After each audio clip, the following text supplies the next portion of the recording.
Ang Black Ops ni Lisa, ang team niya dyan, si Mel Robles at si RJ Nieto. Si Mel Robles ang nagsusupply ng pera. Kaya siya nasa PCSO. Lahat ng gustong sirain ni Lisa Marcos, kayo ang ops.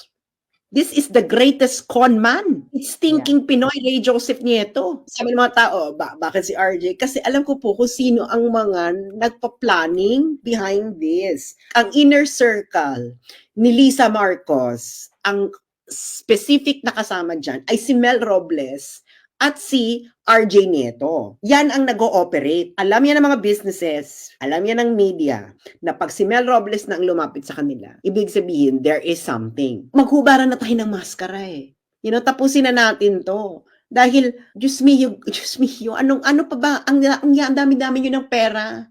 Ano pa bang kailangan ninyo? Yan ang nagpa-planning. Yan ang gumagawa ng Black Ops. Yan ang Black Ops team ni Lisa Marcos, si Mel Robles at si RJ Nieto. Okay, maniwalang nag-aaral lang yan. Most of his time is being used in order to conspire and to do bad things to other. And I know that RJ Nieto, dahil yung isa, lumapit sa akin at sinumbong. Kasi ang plano nito, sinabi ni Marlica, plano na nila na yung mga nakapaligid kay Duterte ay unti-unting pababagsakin. Di ba? Yun naman ang nangyari. Sinasabi niyo fake news. Paano naging fake news si Maharlika? Nakita niyo na nga nangyari lahat ng sinabi niya. Ang Black Ops ni Lisa, ang team niya dyan, si Mel Robles at si RJ Nieto. Si Mel Robles ang nagsusupply ng pera. Kaya siya nasa PCSO. Bakit ko alam? Ito si RJ Nieto, nung election, sinabi niya sa akin, magpa-appoint ka. Baka pwedeng maging MECO ka na lang. Sabi ko, bakit MECO? Kasi daw ang MECO ay hindi na-audit. Audit, yeah. I remember that, Sas. Hayop talaga, no? Sabi ko, bakit ako magpapa-appoint sa MECO dahil hindi na-audit? So parang, yun na talaga ang goal nila, magnakaw ng pera, magkasama ka sa nangangamkam RJ Nieto. So ganun na yung conditioning. Sabi ko, wait lang, parang, bakit gusto niya ako magpa-appoint sa MECO para mamkam? Kasi nga daw hindi na-audit. So, pwede ka dyan. Tapos sabi pa niya sa akin, USEC, pero wala namang, sabi niya, wala kasing budget. Pero nandyan naman si Mel sa PCSO. Ibig sabihin, si Mel, kay Mel manggagaling yung pera, yan ang Black Ops nila, si Mel Robles and si RJ Nieto. That is the truth of it. No? At, kaya ko alam, because I was there in the compound, no? Ano ba namang compound yun? Kaano-ano ka ba ni Lisa Marcos at meron ka? And, in relation dun sa expose ko kanina bago tayo mag-vlog, na mismo yung taong naka-witness na narinig niya si Lisa na sinabihan si Mel na, ikaw na bahala sa PCSO sa kukubrahin natin. Ay, may sinabing ganyan kay... Yeah, may sinabi. Yung puting ahas ko, yeah. Pero ako, alam ko na yan, bago pa mag-election, April yun, kailan may mahal na araw ng 2022, April, di ba? April, alam ko na ng PCSO si Mel Robles. Alam ko, si RJ, ang appointment niya is presidential assistant on political affairs. Dinemand niya yun. Hindi yan in-offer sa kanya, dinemand yan ni RJ Nieto. So now, kaya nga they're already deep in the shit, no? These two people. Yeah. Kaya hindi ito babaliktad. Pero mas mabuti nang alam ninyo kung sino ang nasa Black Ops ni Lisa. It's Mel Robles and RJ Nieto. Wala nang iba. So, ang ano talaga dito sa mga to is, hindi naman ako naniniwala na may gobyernong 100% malinis. True. Pero naniniwala ako may gobyernong garapal, hestas, hudas. Ito yun.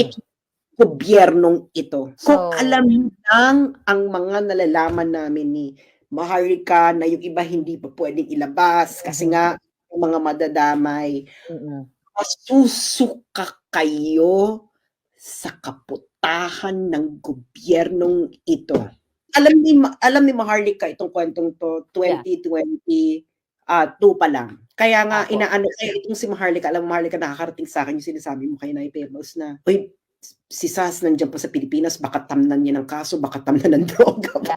Nag-aalala talaga ako sa inyo. Nag-aalala ako, alam mo yan, di ba? Gusto lang naming maging extremely wealthy katulad mo, RJ Nieto, ginaya ka namin. Ikaw na rin nagsabi, RJ Nieto, noong December 2019. Nung pinilit mo akong bumalik mag-vlog, Kasi nag-ano ako noon nag-deactivate ako noon dahil ngayon yung nilulusob ako ng mga followers ko. Ayun yung sa may toilet issue ng trans. Petty. Yeah. And then sinabi niya sa akin, bumalik ka dahil kailangan ka sa social media. And I thought you are that kind of person. RJ Nieto. Ray Joseph Pengson Nieto. Pengson. I thought that you're that kind of person. Ikaw yung pumalik tapos nag-post ka pa. Basahin niyo yung post niya noon. Ang title ng post niya, Salamat Marinsas. At sinabi mo pa, RJ, ganito ha. Kung we only played our cards well, we, both of us, could have been multimillionaires. I think malinaw naman kung sino ang multimillionaire. Yeah. Kung sino ang, I'm not gonna say na I'm really poor, no, but I'm not rich. I am someone who lived, a day-to-day existence, no? Okay ako, hindi ako yung nagugutom sa isang araw, no? Pero I'm not a multimillionaire. I'm not even a thousandaire or whatever. Yeah. So, nagsabi, di ba? Na if we only played our cards well sa social media, we could have been multimillionaires. So, sino yung multimillionaire? Ikaw yan, RJ, saka si Mel Robles. Kayong dalawa, ang black ops ni Lisa Marcos. Alam yan ng mainstream media, alam yan ng mga businessman, lahat ng gustong sirain ni Lisa Marcos, kayo ang ops. Millionaire sila dahil sa pera ninyo, mga kababayan. Taxpayers man. We're still, hoping na talagang, maimbestigahan ito itong mga revelasyon natin. Sana hindi ito i-ignore. Mahaba pa yung investigasyon Siguro speak up day na lang. Hawak nila lahat. Magmasid-masid kayo sa nangyayari sa Pilipinas, di ba? Na bakit dumadami ang adik? Ba't bumaba ang presyo ng shabu na bumaba ang presyo sa shabu na kasing presyo na siya nung panahon ni Pinoy. From 5,000 daw per gramo, naging 900 na lang. Dumadami ang supply. Oo. Bakit? Overflowing. Oo. Bakit biglang, bakit nawala yung SMNI bigla? Bakit yung mga supporters ni Marcos ang pinapatumba? Bakit yung di ba nga dapat nga ang the best critic mo is yung mga supporters mo dahil sila honest sila. Pero nakita nyo ba yung mga kakamping pages pinatumba nila? Hindi. Dahil nga magkakasabwat na yan.